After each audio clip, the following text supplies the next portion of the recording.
Have you ever wondered what actually happens to those massive city-sized cargo ships when they finally get too old to sail?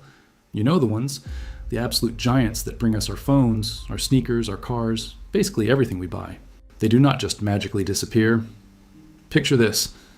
Somewhere out in the middle of the deep blue Indian Ocean, there is a colossal container ship pushing its way north. For the last 25 years, this exact vessel has been the invisible heartbeat of our entire global economy. It was probably put together in a massive shipyard in South Korea or Japan way back in the late 90s. And since that day, it has crossed the vast Pacific Ocean over 300 times. Think about the sheer scale of that journey. It has carried the exact smartphone you might be holding right now to Los Angeles. It has hauled endless tons of grain to Rotterdam. It has delivered luxury cars to Dubai. For decades, it was the ultimate money-making machine for its owners. But today, this massive floating city is no longer a prized asset. It has become a massive financial burden. The engines inside are just too old and terribly inefficient compared to modern, sleek standards. The heavy steel hull has taken an absolute beating from decades of relentless saltwater waves and is showing serious signs of wear and tear. And here is the real kicker, the one detail that changes everything. Its operating certification is about to run out. To keep this massive ship legally out on the water, the owners would have to shell out millions of dollars for a specialized maintenance overhaul. And let us be entirely real, in the highly competitive and cutthroat shipping world, that is money they are never, ever going to make back. It is like having a 20-year-old car that needs a brand new transmission and engine. At some point, you just have to make the tough call to let it go. So the captain gets a brand new set of coordinates.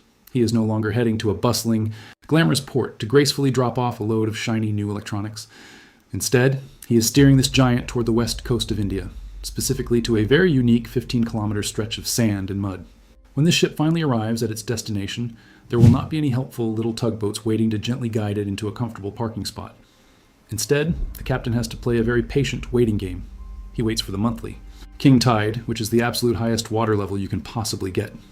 Once that tide peaks, he lines the ship up perfectly straight, pointing right at the shore.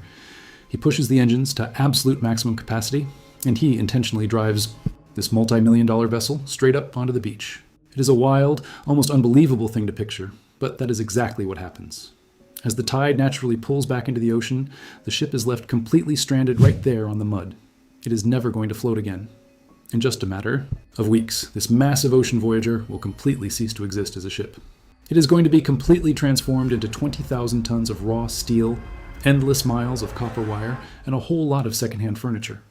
This place is the Alang Ship Recycling Yard. It is the largest end-of-the-line destination for massive ships anywhere on the planet. This single, relatively small stretch of coastline takes in nearly 40% of all the retired ocean vessels in the world. It is an incredibly intense, highly debated, and fiercely complex industrial zone.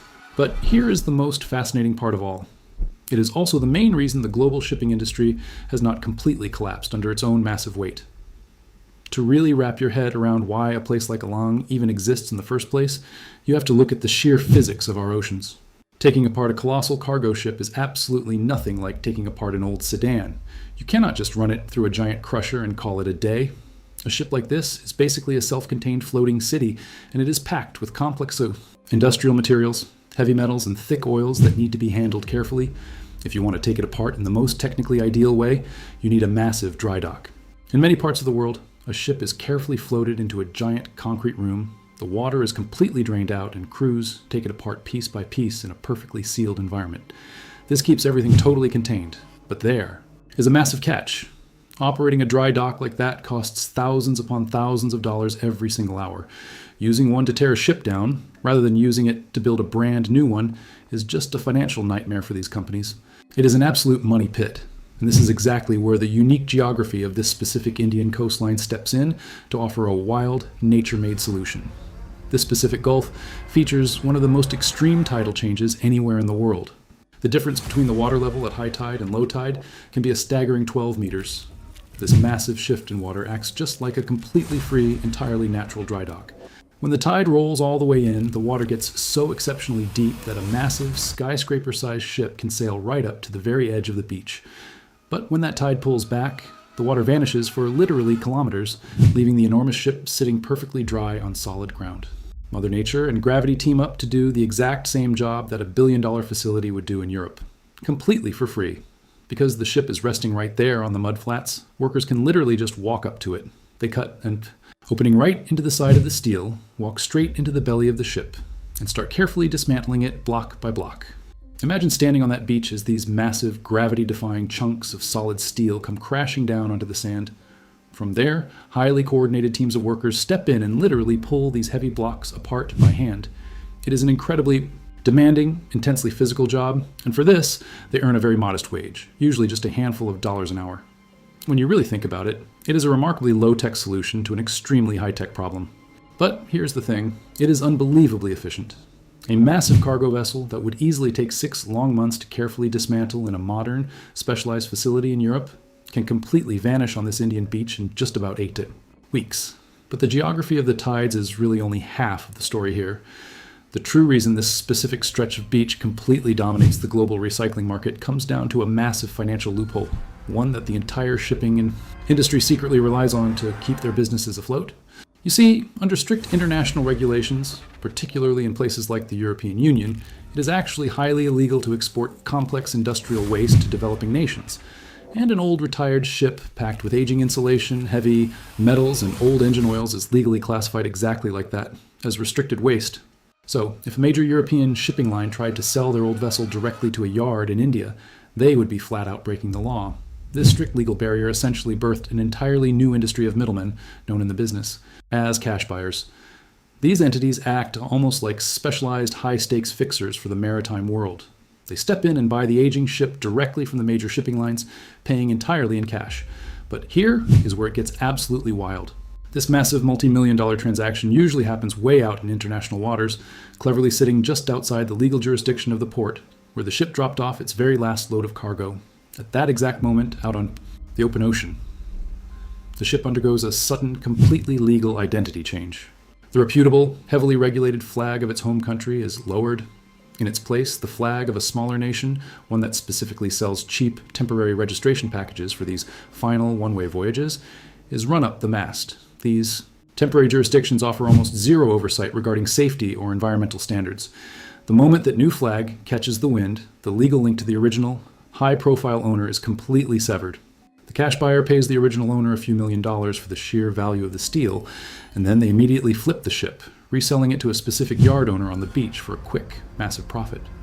The original owner washes. Their hands are the problem, and the yard gets their prize. And that steel really is the absolute heart of this entire operation. In places like Europe, scraping the steel off an old ship is treated as a costly disposal problem. You actually have to pay good money to get rid of it properly. But in India, that exact same steel is treated like pure gold. It is an incredibly valuable resource. The country has an absolutely massive, never-ending appetite for high-quality steel to build out its rapidly expanding infrastructure. Mining brand new iron ore from the earth is incredibly expensive and time-consuming. But the steel coming off these retired ships is already top tier. It has already been perfectly smelted and formed. It simply needs to be cut down to size and rolled back out for construction. This single stretch of beach provides a massive chunk of the entire country's domestic steel demand every single year. However, this entire system is currently standing on a razor's edge. For decades now, international organizations have been pushing hard to ban this beaching method entirely. They argue, and very correctly, that slicing up industrial ships right on the open tidal mudflats allows old oils and materials to wash right back out into the ocean with every single tide. It is a genuine, undeniable environmental dilemma.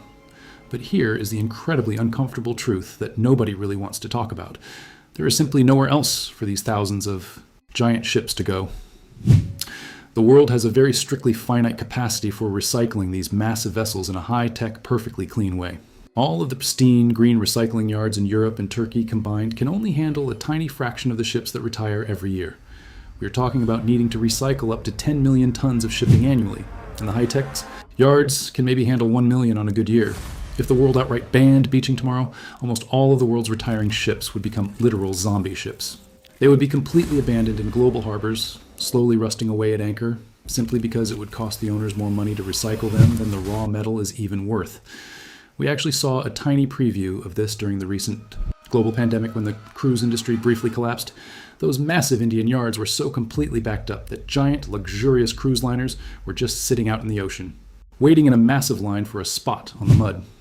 If this beach is forced to operate exactly like a pristine European facility, their operating costs will absolutely skyrocket. They will not be able to pay top dollar for that scrap steel anymore. And if the price drops too low, shipping companies might just start sinking their old ships in the deep ocean to avoid the financial headache entirely. So, the yards are slowly trying to evolve.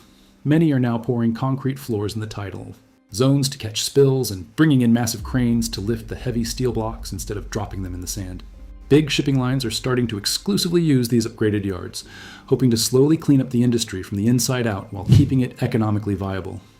So, we are left with a very complex choice. We can demand absolutely perfect, flawlessly green recycling facilities that currently do not even exist, or we can accept this slowly improving, somewhat messy reality on the beach. Because the next time you order a brand new coffee maker, a fresh pair of sneakers, or even a car, there is a near statistical certainty that those items spent weeks of their life riding the ocean on a colossal ship that will eventually, inevitably, take its final breath on this very beach. And this massive graveyard is not some random accident. It is the deliberate, necessary creation of our modern global economy. We all demand incredibly cheap, incredibly fast shipping. Cheap shipping requires relatively cheap ships, and those cheap ships absolutely require a cheap place to finally die.